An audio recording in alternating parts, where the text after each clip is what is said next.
përshëndes nga edicioni informativ qendror, do të njihemi me zhvillimet më të fundit duke ndalur pikërisht tek Bashkia e Vlorës, e cila ka publikuar raportin e monitorimit të zbatimit të buxhetit për periudhën janar-prill të 2026-s, ku paraqiten të ardhurat, shpenzimet dhe ecuria financiare e institucioneve në varësi. Sipas raportit, Bashkia Vlorë arkton 1.9 miliard lek në 4 muaj, por borxhet mbeten mbi 535 milion lek për më gjerë shënimi. Bashkia e Vlorës ka publikuar raportin e monitorimit të zbatimit të buxhetit për periudhën janar-prill 2026, ku paraqiten të ardhurat, shpenzimet dhe ecuria financiare e institucioneve në varësi. Sipas raportit, të ardhurat nga taksat dhe tarifat vendore për 4 mujorin e parë të vitit kanë arritur në rreth 1.94 miliard lek, ose 67% të planit vjetor. Pjesën më të madhe të arkëtimeve e zë taksa e ndikimit në infrastrukturë me mbi 972 milion lek të arkëtuara. Drejtoria e taksave dhe tarifave vendore raporton se për vitin 2026 janë faturuar 8.683 subjekte dhe individ, një rritje krahasuar me vitet 2024 dhe 2025. Vetëm në periudhën janar-prill janë hapur 233 subjekte të reja, ndërsa në QKB janë regjistruar edhe aplikime për pezullime, riaktivizime dhe çregjistrime. Një nga problematikat kryesore mbetet niveli debis. Sipas raportit, debia e mbetur deri në 31 dhjetor 2025 është mbi 535 milion lek, ndërsa për 4 mujorin e parë të vitit 2026 realizimi i mbledhjes së borxhit është vetëm 33%. Numri i debitorëve rezulton 6.874, ndërsa debitorë të paguar janë 1.344. Në raport evidentohet dhe ecuria shpenzimeve. Nga të ardhurat e veta, Bashkia ka përdorur 269.3 milion lek, ose 56.4% të planit për periudhën. Nga granti pa kushtëzuar janë përdorur 321.5 milion lek, ose 41.8%, ndërsa nga buxheti i shtetit realizimi rezulton më i ulët në nivelin 22.3%. Një peshë e rëndësishme në të ardhurat e bashkisë ka pasur dhe drejtoria e urbanistikës, ku për periudhën janar-prill janë arkëtuar mbi 960 milion lek nga taksa e ndikimit në infrastrukturë dhe të ardhurat të tjera për lejet e ndërtimit. Raporti përfshin gjithashtu të dhëna për tregjet publike, tokën bujqësore, subjektet e reja si dhe shërbimet e pastrimit. Ndërmarrja e pastrimit raporton 65 kërkesa të protokolluara dhe mbi 25 ankesa të trajtuara përmes numrit zyrtar të telefonit. Në këtë ndërmarrje janë planifikuar 333 punonjës, por faktikisht rezultojnë 288, duke krijuar 45 vende vakante. Në përfundim, raporti tregon një rritje të aktivitetit ekonomik dhe të faturimeve në Bashkinë Vlorë, por njëkohësisht nxjerr në pas sfida të forta në mbledhjen e detyrimeve të prapambetura, realizimin e plot të shpenzimeve dhe administrimin e fondeve publike. Edhe këtë të enjte si të enjtet e tjera, mbledhja e radhës e Këshillit Bashkiak të Vlorës, projekt vendimi për përcaktimin e disa kundravajtjeve administrative dhe raporti i monitorimit të zbatimit të pushtetit për periudhën janar-prill të 2026-s, lajmi i paraprir, kanë qenë dy çështjet më të debatuara në mbledhjen e sotme të Këshillit. Është zhvilluar këtë të enjte mbledhja e radhës e Këshillit Bashkiak të Vlorës, drejtuar nga nënkryetari i Këshillit Bashkiak Novruz Rokaj, ndërsa të pranishme nënkryetaret e bashkisë Toshkallari, Llanaj dhe Lalo, me një rendite prej 14 pikash. Mbledhja trajtoi përveç çështjeve sociale disa projekt vendime të rëndësishme, si projekt vendimi për një shtesë në vendimin numër 80 data 02 i 12/2021 për përcaktimin e disa kundërvajtjeve administrative dhe sanksionin që vendoset për ato në territorin e Bashkisë së Vlorë, si dhe pika 11, raporti monitorimit të zbatimit të buxhetit për periudhën janar-prill 2026. Drejtoria e ndërmarrjes së pastrim gjelbërimit Anjeza Shiko, referuar projekt vendimit 6, ka prezantuar propozimet e administratës për fashat e orareve të hedhjes së mbeturinave urbane në kontenier për grupet e interesit, subjektet fizik dhe juridik. Ndërmarrja e pastrimit Bashkia Vlorë ka propozuar fashat orare për hedhjen e mbetjeve urbane, kryesisht të ndarë në dy periuda, periuda e sezonit turistik dhe periuda jashtë sezonit turistik. Për të dyja fashat orare janë përcaktuar grupet e interesit si kur janë qytetarët dhe bizneset. Për qytetarët, në periudhën e sezonit turistik janë propozuar fashat orare për mëngjezin ora 6 e mëngjezit deri në orën 10 dhe në mbrëmje ora 19 deri në 23. Ndërsa për subjektet fizik dhe juridik janë propozuar oraret ora 15 deri në 16:30, dhe në mbrëmje ora 23 deri në orën 3 të mëngjesit.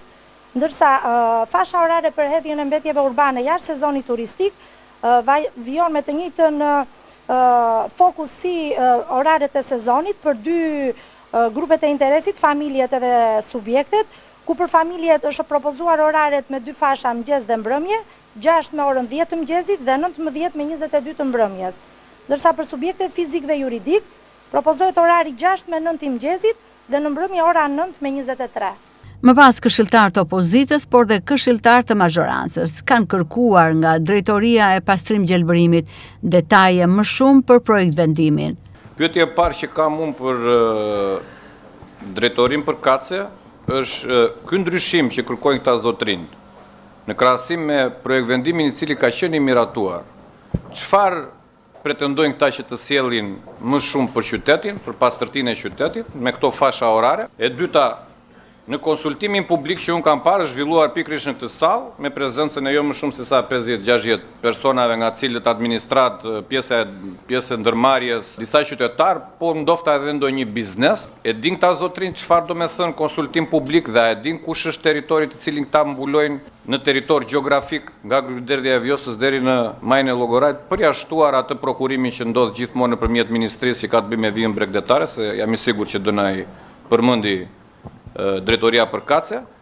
Në të njëjtën kohë dhe pyetja e tretë është deri tani si e vlerëson Drejtoria për kace punën me kryetarin e re të bashkisë lidhur me pastërtinë e qytetit dhe gjelbërimin, se faktikisht janë bashkuar të dyja këto drejtori, gjelbërim pastrim. Si e ka vlerësuar deri tani? Qyteti jon është më i pastër se sa përpara ardhjes në detyrë të zonjës Mersini, apo është më i pisë? Si e kanë këta statistikën e tyre? Pastaj do këtë vlerësim e bëjmë qytetarët më tepër se sa. Po kanë dhe këta se bëjmë ta statistika apo sa metra kub kanë hequr, sa ato tona çaj kanë si masin. Duam të dimë se ne pastaj do marrim të dhënat për të bërë krahasimin me më përpara. Unë kisha një pyetje për drejtoreshën e ndërmarrjes së pastrimit lidhur me fashat orare që do të vendosin për hedhjen e mbeturinave. Qytetarët do të njoftohen në qytetin e Vlorës për oraret, po me turistat si do të veprohet që do të vinë? Nuk kanë informacion, keni marrë ndonjë mas si do të njoftohen turistat? Si do të identifikohen si subjektet, si qytetarët? Do të ketë kamera në kontenier apo me policët bashkiak? Kam përshtypjen që me policën ne kemi të pamundur që të mbulojmë të gjitha vendet e hedhjes së mbeturinave. Si do të monitorohet? Sepse këtu kemi dhe gjoba apo jo? Ngrej një shqetësim që kam për banorët e lagjes, jo shumë se 200 metra nga këtu ku ndodhemi, mbrapa Globes, janë ato kazanët e pastrimit, qytetarët aty ankohen shpeshherë, ku nuk kujtojnë se unë mos jam punonjës i bashkisë, unë sjell vetëm shqetësimin e tyre. Hiqen mbeturinat për ato që janë brenda dhe pjesa jashtë, sepse duke qenë se janë pak kosha dhe ngelen jashtë, jo vetëm që nuk hiqen, po as nuk disinfektohen edhe mizat tani tashmë janë bërë pjesë e përditshmërisë së tyre. A keni ndonjë orientim, a keni ndonjë kontroll të shtuar për këtë punë? Ky projekti për sistemimin e kontenierëve të mbeturinave është vetëm për qytetin, sepse si me sa kam parë unë, koshat apo kontenerët janë të sistemuar në ato mbrojtëse deri te kalaja. Në njësitë administrative në përgjithësi dhe në veçanti Orikumi, që është njësi administrative që ka turizëm, në majorancë ka shumë turizëm, të gjitha kontenerët janë të pasistemuar dhe duke qenë se është një zonë që zakonisht ka rreshje dhe fryner, na duhet që të zbresim në makinat që të heqim kontenerët e t'i çojmë te vendi, se na dalin para makinës. Pse kjo sistemimi i kontenerëve ka ngecur deri te kalaja? Derisa ju nuk implementoni në projekt vendim kërkesat e digjesës, apo kërkesat e tregtarëve, apo kërkesat e tjera, i bie që e bëni sa për të kaluar radhën. Pjesa tjetër është që dhe ndërmarrje pastrimit gjelbërimit, po të shikojmë dhe raportin 4 mujor, 80% e zonave ku ka ndërhyrë janë lungomare, krasitje, qyteti nuk është vetëm lungomare. Nuk mund të hargjojmë neve 9.2 milion euro bashkë me investimet për pastrimin e 2026-ës për pastruar vetëm lungomare dhe 3 rrugë kryesore. 2.5 milion euro ka marrë Duka. 4.2 milion euro kemi hargjuar në 2025-ën me Ermal Dredhën. Tani me Brunilda Mersinin duhet të argjojmë 9.2 milion euro investime. Dy fishi, çka ka ndryshuar në qytet asgjë? Duhet ta mbështesim, sepse ne të gjithë kemi qenë këtu kur kemi ngritur si problematika dhe shqetësim kryesor pikërisht çështja e mjedisit. Niveli i pastërtisë kërkon bashkëpunimin e të gjithë aktorëve. Për drejtoren shikon për shumë se ndëshkimin, projekt vendimi synon ndërgjegjësimin e qytetarëve. Këto propozime apo këto rregulla vinë në shërbim të një qyteti më të pastër. Dhe mendojmë se duke patur një disiplinë për hedhjen e mbetjeve, jo në çdo kohë do ketë mbetje në qytet. Kjo është arsyeja kryesore pse ne kërkojmë një ndryshim të këtij vendimi dhe përfshirje në këto fasha orare dhe të qytetarëve për cilët deri më sot nuk ka pasur një rregull se kur do të hidhen mbetjet. Kemi marrë masa, janë dëshkuar bizneset sipas vendimit numër 80 për kundërvajtjet administrative, po patjetër që është përmirësuar. Është përmirësuar dhe luftën që kemi ne sot është ndërgjegjësimi qytetar. Nga ky moment që do të miratohen oraret dhe deri në vijim administratës ndërmarrjes së pastrimit i shtohet një detyrë e cila ka të bëjë me ndërgjegjësimin qytetar. Kjo është lufta më e madhe që ka bashkia dhe ndërmarrja. Në kontenerët që janë në pikat e grumbullimit të mbetjeve do të vendosen dhe adeziv me fashat orare që dhe çdo qytetar që nuk do ketë mundësi të dëgjojë apo të informohet nga mediat, në momentin që do të bëjë hedhjen e mbetjeve do të ketë të shënuar orarin. Projekt vendimi 6 për përcaktimin e kundërvajtjeve administrative dhe sankcioni që vendoset për ato në territorin e Bashkisë Vlorë, si dhe raporti monitorimit të zbatimit të buxhetit për periudhën janar-prill 2026, kanë qenë dy çështjet më të debatuara në mbledhjen e kësaj teinte të Këshillit Bashkiak të Vlorës. E prezantuar si një zgjidhje dhe mënyrë për të vendosur rregull në administrimin e mbetjeve inerte në jalli të Nartës, realiteti në teren është ndryshe. Edhe pse mjetet tarifohen sipas peshës së inerteve në vend grumbullim, mungon peshorja, çka ngre pikpyetje serioze mbi mënyrën se si përcaktohet tarifa që duhet të paguajnë drejtuesit e mjeteve. Prej disa muajsh, depozitimi i mjeteve inerte nga mjetet tonazhit të rënd do të kryej në zonën e jallisë së Nartës, proces i cili tashmë ka nisur. Mjetet do të tarifoheshin me bazë të peshës së inerteve të cilat do të depozitonin në këtë zonë. Por në mungesë të një peshoreje, a ka një peshë të saktë të mjeteve inerte, por edhe të tarifës që ato duhet të paguajnë. Duke se diçka e tillë nuk ndodh, diçka përcaktohet me sy dhe nuk ka një vlerë të përcaktuar. Pasi mungon peshorja, edhe pse, më parë u folë se ajo do të vjejë në dispozicion të gjitha mjeteve të tonazhit të rënd. Depozitimi mbetjeve inerte në jallinë e Nartës u prezantua si një zgjidhje efikase për një problematik me të cilën qyteti i Vlorës është përballur prej vitesh. Në këtë zonë u vendos dhe trari për kontrollin e mjeteve të tonazhit të rënd, të cilat duhet të paguanin një tarifë në varësi të sasisë së inerteve që depozitonin. Projekti u reklamua si një mënyrë për të vendosur rregull dhe transparencë në administrimin e mbetjeve inerte, por realiteti në teren duket krejt ndryshe. Aktualisht, problematikat vijojnë të jenë të pranishme dhe funksionimi i kësaj skeme mbetet i paqartë. Edhe pse mjetet tarifohen sipas peshës së inerteve, në vend grumbullim mungon peshorja, për të cilën u deklarua publikisht se do të vendose. Kjo ngre pikpyetje serioze mbi mënyrën se si përcaktohet tarifa që duhet të paguajnë drejtuesit e mjeteve. Burime nga zona bëjnë me dije se gjithçka funksionon me sy pa asnjë matje reale dhe pa një sistem të qartë kontrolli. Vlera e pagesës përcaktohet në mënyrë të përafërt sipas vlerësimit subjektiv të ngarkesës së inerteve, ndërkohë që mungon çdo standard matje apo dokumentimi sakt. Në këto kushte procesi jo vetëm që humbet besueshmërinë, por krijon dhe hapësira për abuzime dhe mungesë transparence. Tarifat e mbledhura kalojnë më pas në ndërmarrjen e shërbimeve publike, e cila përfiton nga këto pagesa. Megjithatë, nuk ka asnjë informacion të qartë për qytetarë dhe subjekte mbi mënyrën se si llogariten këto tarifat, cilat janë kriteret zyrtare dhe ku përfundojnë konkretisht të ardhurat e mbledhura. Deri më tani mungon transparenca institucionale, ndërsa asnjë autoritet nuk ka dhënë sqarime bindëse për funksionimin real të këtij procesi. Në vend që të ishte një zgjidhje përfundimtare për menaxhimin e mbetjeve inerte në Vlorë, situata në jallinë e Nartës duket se ka krijuar një tjetër problematik, ku mungesa e kontrollit dhe standardeve vazhdon të mbetet shqetësim serioz për qytetarët dhe bizneset që operojnë në këtë sektor. Mbi 200 milion lek për rikonstruksionin e një trotuari që paraqet vetëm dëmtime të pjesshme. Bashkia Vlorë ka menduar që punimet i nisin në kulmin e sezonit turistik. Bëhet fjalë për rikonstruksionin e trotuarit në rrugën Fejzo Gjomemo. Për më tej, vëzhgimi. Bashkia Vlorë mbi 200 milion lek për rikonstruksionin e një trotuari që paraqet vetëm tëndime të pjeshme dhe ka nevojë për ndërhyrje të kufizuara, ndërsa punimet rrezikojnë të nisin në kulmin e sezonit turistik. Një nga segmentet më të rregullta të trotuarëve në zonën e skelës së Vlorë pritet i nënshtrohet rikonstruksionit me një fond limit prej më shumë se 200 milion lekësh të vjetër. Bëhet fjalë për projektin me objekt rikonstruksion trotuari dhe hapësira rekreative në rrugën Fejzo Gjomemo për vitin 2026 i shpallur nga Bashkia Vlorë. Sipas të dhënave të publikuara në sistemin e prokurimeve, autoriteti prokurues është Bashkia Vlorë. Procedura është e hapur ndërsa fondi limit është 208 milion lek të vjetër pa TVSH. Tenderi është shpallur më datën 15 maj 2026, me afat për dorëzimin e ofertave deri në datën 2 qershor 2026, ndërsa kozgjatja e kontratës parashikohet 6 javë. Ndodhemi në rrugën Fejzo Gjomemo, një nga segmentet më të frekuentuara të zonës të skelës në qytetin e Vlorës. Pikërisht ky trotuar që nga pamjet në teren rezulton në gjendje relativisht të mirë, është përfshirë në një projekt rikonstruksioni me fond limit mbi 200 milion lek të vjetra. Pyetja që shtrohet është e thjeshtë. A është kjo një ndërhyrje që ka nevojë urgjente për qytetin apo një tjetër shpenzim që kërkon më shumë transparencë? Me kamerën tonë do të ecim gjatë gjithë gjatësisë të trotuarit për të parë gjendjen reale të trotuarit.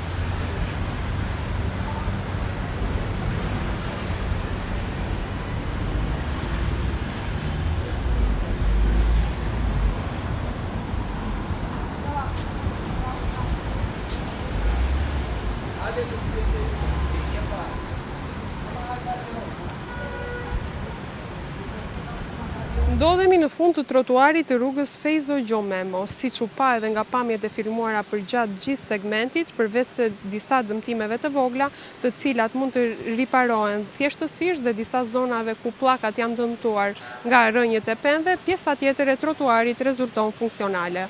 Por një tjetër pikpyetje lidhet me kohën e ndërhyrjes. Nëse procedura mbyllet në 2 qershor dhe punimet nisin pak ditë më pas, me afatin 6 javor të parashikuar, rikonstruksioni mund të përfundojë në mes të muajit korrik. Pra, në kulmin e sezonit turistik, kjo rrugë rrezikon të përballet me plur, zhurmë, bllokime dhe vështirësi për bizneset që ndodhen përgjatë saj. Dhe nëse do të kërkoje një mënyrë për t'i dëmtuar në mes të sezonit, zorë se do t'a gjeje më perfekte se kaq. Qytetarët thonë se për ta vlera që është vendosur në dispozicion për realizimin e këtij projekti është tepër e lartë dhe e fryrë. Sipas tyre, një tjetër pikpyetje lidhet me kohën e ndërhyrjes, kur punimet po kryhen në sezonin veror dhe kjo është një kohë e papërshtatshme. Në kulmin e sezonit turistik, sipas kalimtarëve, kjo rrugë rrezikon të përballet me plur, zhurmë, bllokime dhe vështirësi për ta, por edhe për bizneset që ndodhen përgjatë saj, duke i dëmtuar këta të fundit në sezonin e verës, kur edhe shpresojnë të punojnë më tepër. Po të rregullojnë çik më mirë do ishe, po dhe kështu siç është. Çmimi po të bëhet më edhe 200 dhe 300. Vetëm mos i vjedhin, po t'i hedhin në rrugë është mirë, po vetëm mos i vjedhin. Koha çika jo e favorshme tash. Bilet duhet të ishin mbyllur punimet. Për mendimin tonë duhet të ishin mbyllur punimet, se tash trafiku është në maj, njerëzit kanë filluar lëvizjen, koha nuk është shumë e përshtatshme, megjithatë të avancojnë paktën deri në 15 qershor të mbyllim se vallai. Ktu poshtë edhe ka nevojë, mendoj. Varet nga ata që merren. Inxhinierë, arkitektë, më the thash po. Mendoj që çdo gjë për ndërtimin e Vlorës është gjë që ja vlen. Jo dhe shumë e përshtatshme, mendoj. Do shta ku jo, po para marketit aty ka nevojë. Shumë duket. Do shta duhet ishte bërë më parë. Kupton, Vlora tani po bëhet turistike dhe çdo gjë duhet të vejë në vendin e vet. Po këtu zgjatë e gjërat. Nuk e kam iden, po duket e lartë. Se në fundit pllaka e çimento, asgjë tjetër. Atë kalosh andej më tutje, unë që kam shtëpinë aty Transmekanike aty në fillim, kryesore të ja sikur i pastrojnë çik të se në mbrapa, është mos më keq. E shtrenjtësh. E shtrenjtë, domethënë të jetë për atë, aty varet nga firmat si punojnë këta. Se unë të them, dhe ta marrë të tyja punën, të them 5, presër vete shes 20. A i merë fitimin, merë më shumë edhe nuk e edhe vlerën këtu. Ta dini për tani se është turp një, që vinë turistat. Ashme të duhet ishte bërë me kohë. Po thuaj që nuk ka, se çdo njëri këtu punon vetëm për vetet tia. Vinë sa vinë, se kush e ka dhe një shpreh aty, ka dhe në bukurat shprehen ata. Vinë me dhe pa një lek dhe dalin milionera, me njerë. Se ku vetë të kjane, unë jashtë kam qenë në Itali dhe i shikoj çdo gjë andej që i kam parë, po jo si këtu tek neve, te ne është për i bretë. Projekti ngre pikpyetje për prioritetet e investimeve publike në qytet, në një kohë kur disa akse të tjera në Vlorë përballen me amortizim, mungesë mirëmbajtjeje, probleme me qarkullimin dhe përmbytje gjatë rreshjeve.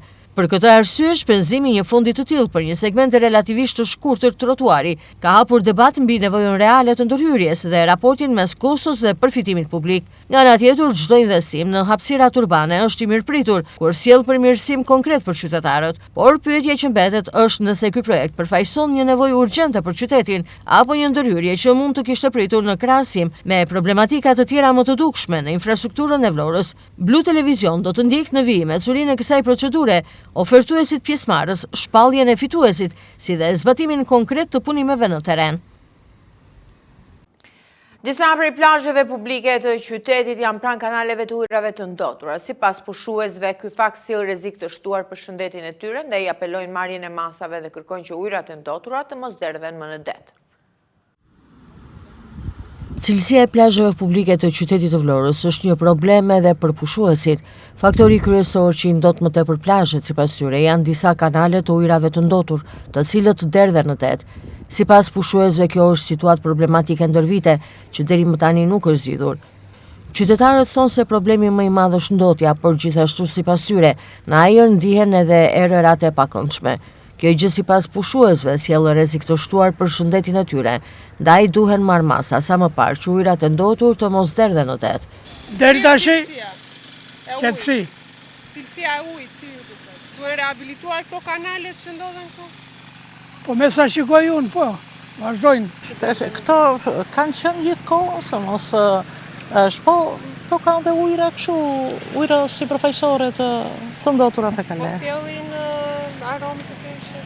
Ja, tashi për tashi jo, po mase kur të rritet popullsia, të rritet dëndësia, krijohet edhe mundësira të tjera që duhet ngatruar edhe me kulturën që ka brenda ndet. Shqetësim për qytetarë se jo, prej vitesh vazhdon një njëjta situatë.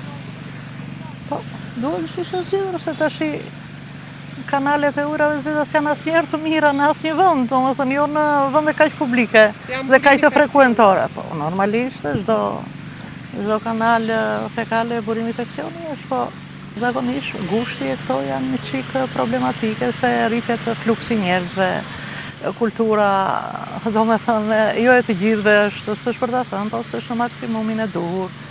Edhe kështu që edhe vapa bën punën e vetë, edhe një çik ato vetë, si thua mikrobe, kanë ciklin e tyre të zhvillimit, edhe bën shumë gjëra bashkë që... Shumë, jo, janë problem, po janë shumë.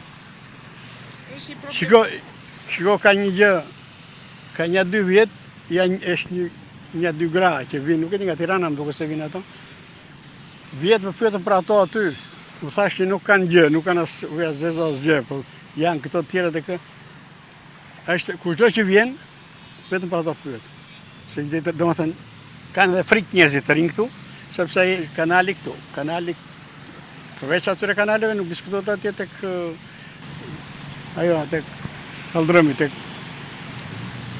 ka shumë për fëmijët janë të dëmshme. Pa ne për ne po nuk diskutohet. Për mos e rritura, po sidomos për fëmijët njerëz janë të jashtëzakonshme. Lloj sëmundjesh mund të bie. Lloj, jo gjithë.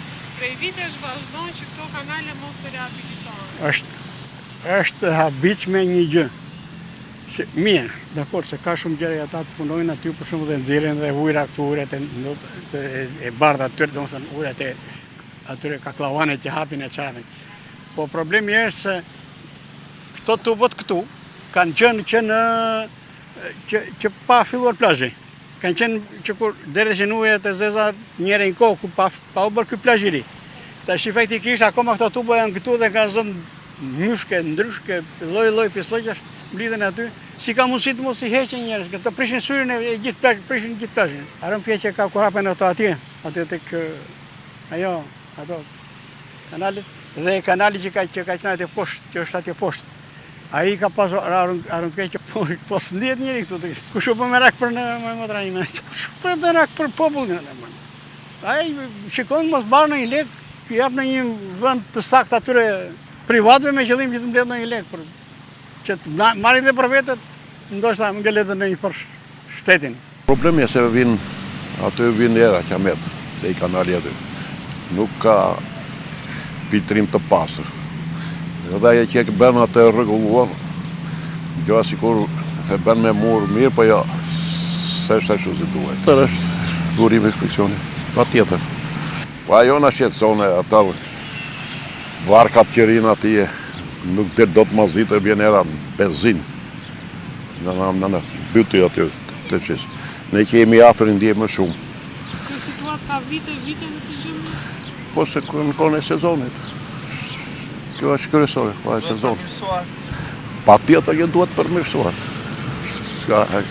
Gjë më e mirë ajo është. Disa prej plazheve publike të qytetit, të cilat janë përcaktuar, janë pranë kanaleve të ujrave të ndotur. Kjo gjë bën që në totë shkarkohet një sasi e konsiderueshme ujrash të ndotur çdo ditë, por edhe mbetjesh të ndryshme duke shtuar ndotjen në qytet.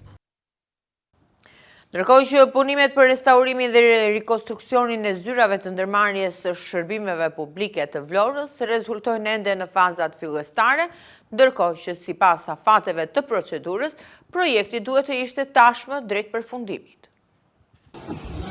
Brenda një afati 28 ditor, këto punime duhet të kishin përfunduar. Bëhet fjalë për rikonstruksionin e godinës Shaban Demiraj, për të cilën ndërmarrja e shërbimeve publike pranë Bashkisë së Vlorës ka shpallur një tender në datën 10/4/2026 për rikonstruksionin e kësaj godine me qëllim realizimin e zyrave të ndërmarrjes së shërbimeve publike dhe drejtorisë së taksave të Bashkisë së Vlorës. Tenderi i cili u mbaj në 10/4/2026, ku fitues u shpall në 30/4/2026, tregonte nëpërmjet prokurimeve publike që afati punimeve do të ishte 28 ditë, ndërkohë që punimet janë thuajse në fazat fillestare. Punimet për restaurimin dhe rekonstruksionin e zyrave të ndërmarrjes së shërbimeve publike në Vlorë rezultojnë ende në fazat fillestare, ndërkohë që sipas afateve të procedurës, projekti duhet të ishte drejt përfundimit. Tenderi me objekte restaurim zyrash, rekonstruksioni i zyrave të NSHP, ambientet e ish shkollës Shaban Demiraj, ka fond limit 2.083.179 lek pa ATVSH. Fituesi procedurës së shpallur operatori ekonomik Doksani GSHPK me ofertën e 1.760.683 lek pa ATVSH. Sipas të dhënave të publikuara, fituesi është shpallur më 30 prill të 2026-s, ndërsa kozgjatja e kontratës është 28 ditë kalendarike. Kjo do të thotë se punimet duhet të ishin në fazën përmbyllëse, në mos të përfunduara. Megjithatë në terren situata paraqitet ndryshe. Punimet janë ende në nisje, duke ngritur pikpyetje mbi respektimin e afateve, si dhe ecurin reale të zbatimit të kontratës. Në garë për këtë tender morën pjesë 2 operatorë ekonomik, Doksani GSHPK dhe Dyze Construction. Procedura është zhvilluar nga ndërmarrja e shërbimeve publike Vlorë me burim financiar Bashkinë Vlorë. Do ndalemi në turizëm, sipas prestigjozes Travel of Path, Shqipëria renditet ndër 3 destinacionet më të lira bregdetare në Europë për pushimet e 2026 së bashku me Letoninë dhe Malinezi, duke sfiduar sipas saj Greqinë dhe Spanjën. Money Talks, paraja flet, e këto po e dëshmojnë gjithnjë më shumë turistët që po zgjedhin destinacione me kosto të përballueshme, pa hequr dorë nga cilësia e pushimeve.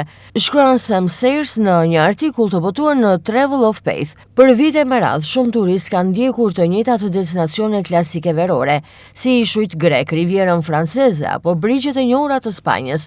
Por këtë verë, sipas ekspertëve të udhëtimeve, vëmendja po zhvendoset drejt destinacioneve që ofrojnë eksperjenca të jashtëzakonshme, me çmime shumë të favorshme. E në këtë listë, Shqipëria renditet ndër destinacionet më të lira bregdetare në Europë për pushimet e 2026-s, së bashku me Letoninë dhe Malinezi, sipas Travel of Path. E ndërsa Greqia vazhdon të mbetet një prej destinacioneve më të preferuara të mes dheut, Shqipëria po fiton gjithnjë më shumë vëmendje, si një alternativë autentike, moderne dhe shumë më ekonomike. Ky vend prej vitesh po ngjitet në hartën turistike ndërkombëtare, por ende nuk është prekur nga çmimet e larta që karakterizojnë destinacionet e mbipopulluara turistike të rajonit. nga plazhet e Kristalta të Ksamilit, të cilat shpesh cilësohen si Maldivet e Mesdheut, tek brigjet e qeta dhe autentike të Himarës, apo gjiret majgjepse me ujrat turkez të Dërmiut, Shqipëria ofron një vijë bregdetare spektakolare dhe peizazhe që konsiderohen ndër më të bukurat dhe më të paprekurat në Europë. Turistët e kanë vlerësuar Shqipërinë me 84 nga 100 pikë për nivelin e sigurisë, duke e renditur jo vetëm si destinacionin më ekonomik, por edhe si më të sigurtin ndër 3 vendet e përfshira në listë. Me rivjerën spektakolare, qytetet plotjet, trashëgiminë e pasur kulturore dhe çmimet e përballueshme, Shqipëria po konfirmohet si një prej destinacioneve më të rejse turistike të Europës për vitin 2026. Bordi i Transparencës sakton çmimet të reja të karburantit në Shqipëri. Prej orës 14 nafta tregtohet me 187 lek për litër, 3 lek më pak se mbledhja e fundit e bordit. Ndërkohë çmimi i benzinës është saktuar 174 lek për litër, 5 lek më pak se vendimi i fundit i bordit. Bordi i Transparencës njofton çmimet e reja të karburanteve. Bordi i Transparencës ka njoftuar këtë të enjtë çmimet e reja të karburanteve, ndërsa në njoftimi zyrtar theksohet çmimi i shitjes me pakici në produkti gazoil, i cili do të tregtohet jo më shumë se 187 lek për litër, ndërsa shitja me shumicë jo më shumë se 175 lek për litër. Ndërkohë çmimi i shitjes me pakici në produktit benzin do të jetë jo më shumë se 174 lek për litër, ndërsa i shitjes me shumicë jo më shumë se 162 lek për litër.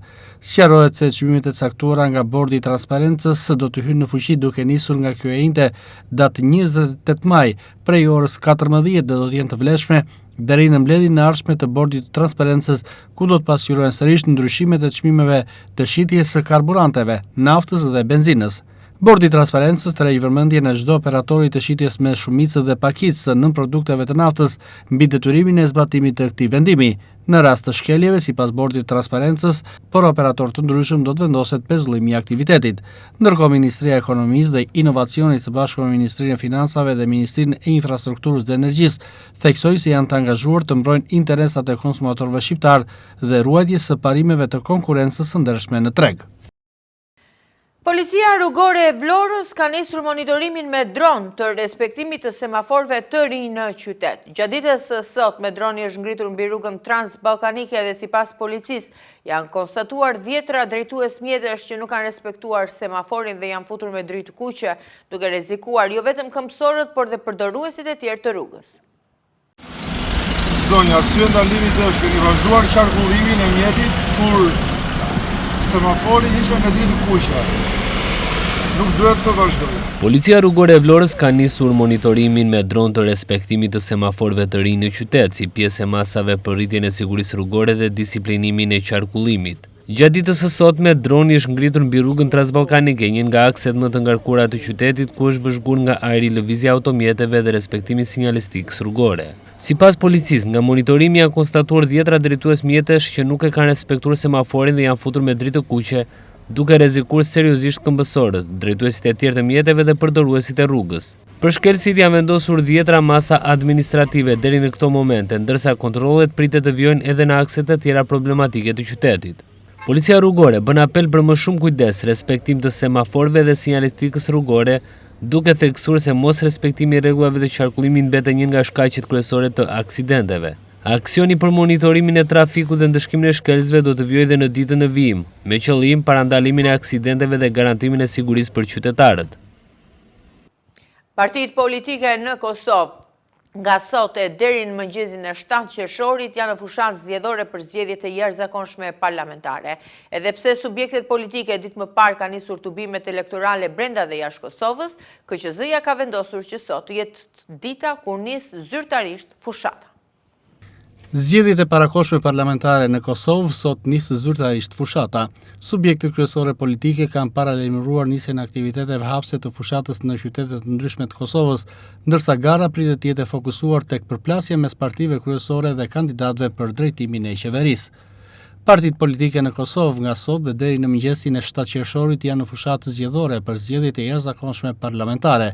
Edhe pse subjektet politike ditë më parë kanë nisur tubimet elektorale brenda dhe jashtë Kosovës, Komisioni Qendror i Zgjedhjeve ka vendosur që sot të jetë dita kur nis zyrtarisht fushata.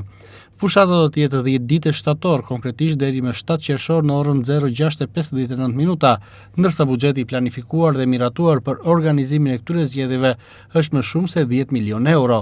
Zgjedhjet e reja vijnë pas krizës institucionale të krijuar nga dështimi për të zgjedhur presidentin brenda afatit kushtetues, duke çuar vendin në një cikël të ri elektoral. Subjektet kryesore politike kanë paralajmëruar nisjen e aktiviteteve hapse të fushatës në qytete të ndryshme të Kosovës, ndërsa gara pritet të jetë fokusuar tek përplasja mes partive kryesore dhe kandidatëve për drejtimin e qeverisë.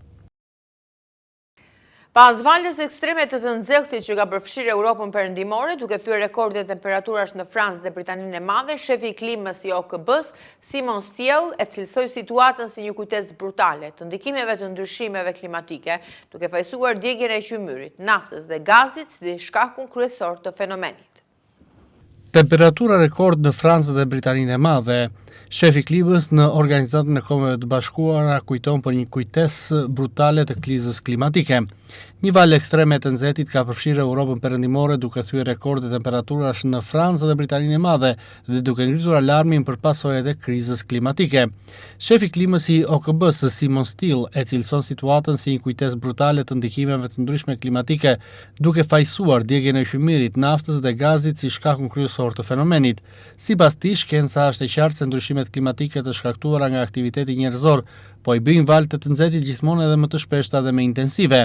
Stiell thekson se mbrojtja e jetëve dhe ekonomive nga temperaturat ekstreme duhet të nisë me reduktimin e varësisë nga lëndët djegëse dhe kalimin drejt energjive të pastra.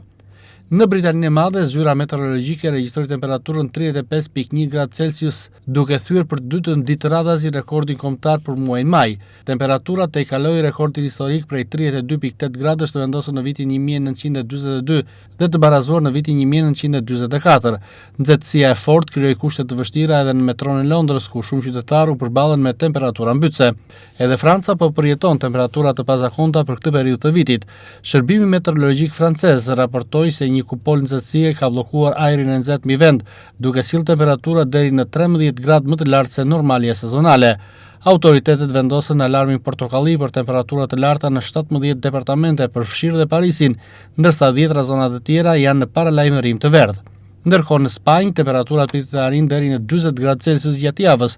Agjencia Shtetërore Meteorologjike tha se temperaturat aktuale janë tipike për muajin korrik dhe jo për fundin e muajit maj.